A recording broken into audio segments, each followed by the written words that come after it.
భారతమాత చేతిలో కాషాయ జెండా ఉంటే మాకు వచ్చింది ఏమీ లేదు. దాంట్లో త్రివర్ణ పతాకంలో ఉన్నటువంటి కాషాయం మాకు సరిపోతుంది. మా గుళ్లలో ఉన్నటువంటి కాషాయం మాకు సరిపోతుంది. మా సాధువులు అయినాడు కూడా దాన్ని ఎవరో నెత్తి మీద పెట్టాలి, ఎవరో జెండా వేసుకోవాలి, దాన్ని భయపెట్టాలి, దాన్ని ఎవరికి చూపించాలని అభిప్రాయం కలిగలేరు. ముస్లింల్లో చాలా మంది విగ్రహారాధనకు వ్యతిరేకంగా ఉంటారని, ముస్లింల్లో చాలా మంది భారతమాత అంటే ఒక షిర్క్ అవుతుంది, మేము అల్లాహ్తో సమానంగా చెప్పలేం కదా అనేటువంటి సంశయంలో ఉన్నారని మాకు తెలుసు. వారు అల్లాహ్తో సమానంగా చెప్పడం లేదు, కేవలం భారతమాత అల్లాహ్ కాదాడు అని చేత ఆ షిర్క్ కి భయపడాల్సింది ఏమీ లేదు. కానీ ఆ సంశయాన్ని వాళ్ళు పోగొట్టుకోనివ్వండి, మాకే కంగారు లేదు దాని మీద. Let them take time. వాళ్ళ ఎవరికైనా ఉంటే అభ్యంతరం ఏమీ లేదు దాంట్లో. కానీ అంత మాత్రం వాళ్ళు భారతదేశ భక్తులు కాదని మేము అంటలే. ఈ బొమ్మ పెట్టుకుని మీరు చాలా కాలం స్వతంత్రోద్యమంలో దేంట్లో లేరని విషయం మాకు తెలుసు, మేము మిమ్మల్ని ఏమనలే. ఇప్పుడు మీరు దీన్ని అందరి నెత్తి మీద ఇంపోజ్ చేసి ఇది భారతమాత అంటే అని చెప్తే రేపు పొద్దున్న నుంచి ఎవడన్నా ఇది కాదు కదా అని అలాంటి వాడు అంటే నేను క్రిమినల్ కేసు పెట్టాలని చెప్పాను. ప్రధానమంత్రి మోదీ గారు జ్యోతి పుంజ్ అనేటువంటి పుస్తకం ఉంది, ఆ పుస్తకంలో ఆయన ప్రింట్ చేస్తున్నాడు మల్టీకలర్ బొమ్మని. ఏ పర్సనల్ గా రాసుకున్నాడు లేదు. ఇవాళ ప్రధానమంత్రి హోదాలో ఇది భారతమాత అని ఆయన చెప్పిన తర్వాత రేపు పొద్దున్న దిస్ బికమ్స్ ఎ ప్రెసిడెంట్. రేపు పొద్దున్న నెక్స్ట్ వచ్చేవాడికి ఇది భారతమాత కావాలి. రేపు పొద్దున్న దాన్ని పార్లమెంట్ లో కూడా పెట్టే ఆశ్చర్యం. ఈ దేశం యొక్క దౌర్భాగ్యం ఏంటంటే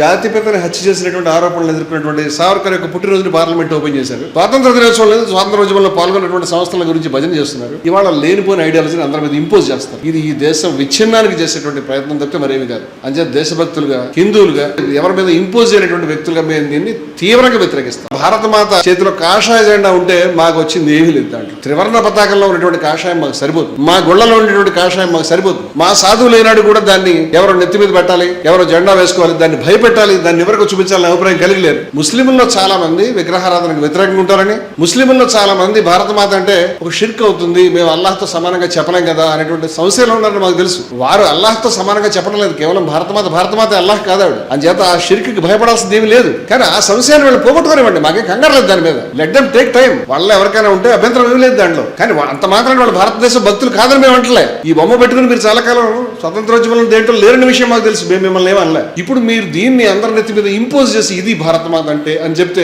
రేపు పొద్దున్న నుంచి ఎవడన్నా ఇది కాదు కదా అని అలాంటి వాడు అంటే నేను క్రిమినల్ కేసు పెట్టాలని చెప్పాను. ప్రధానమంత్రి మోదీ గారు జ్యోతి పుంజ్ అనేటువంటి పుస్తకం ఉంది, ఆ పుస్తకంలో ఆయన ప్రింట్ చేస్తున్నాడు మల్టీకలర్ బొమ్మని. ఏ పర్సనల్ గా రాసుకున్నాడు లేదు. ఇవాళ ప్రధానమంత్రి హోదాలో ఇది భారతమాత అని ఆయన చెప్పిన తర్వాత రేపు పొద్దున్న దిస్ బికమ్స్ ఎ ప్రెసిడెంట్. రేపు పొద్దున్న నెక్స్ట్ వచ్చేవాడికి ఇది భారతమాత కావాలి. రేపు పొద్దున్న దాన్ని పార్లమెంట్ లో కూడా పెట్టే ఆశ్చర్యం. ఈ దేశం యొక్క దౌర్భాగ్యం ఏంటంటే జాతిపితని హత్య చేసినటువంటి ఆరోపణలు ఎదుర్కొన్నటువంటి సావర్కర్ యొక్క పుట్టినరోజుని పార్లమెంట్ ఓపెన్ చేశారు. స్వాతంత్ర దినోత్సవం లేదు, స్వాతంత్రోద్యమంలో పాల్గొన్నటువంటి సంస్థల గురించి భజన చేస్తున్నారు. ఇవాళ లేనిపోయిన ఐడియాలజీని అందరి మీద ఇంపోజ్ చేస్తారు. ఇది ఈ దేశం విచ్ఛిన్నానికి చేసేటువంటి ప్రయత్నం తప్పితే మరేమి కాదు. అంతే దేశభక్తులుగా, హిందువులుగా ఎవరి మీద ఇంపోజ్ అయినటువంటి వ్యక్తులుగా మేము దీన్ని తీవ్రంగా వ్యతిరేకిస్తాం.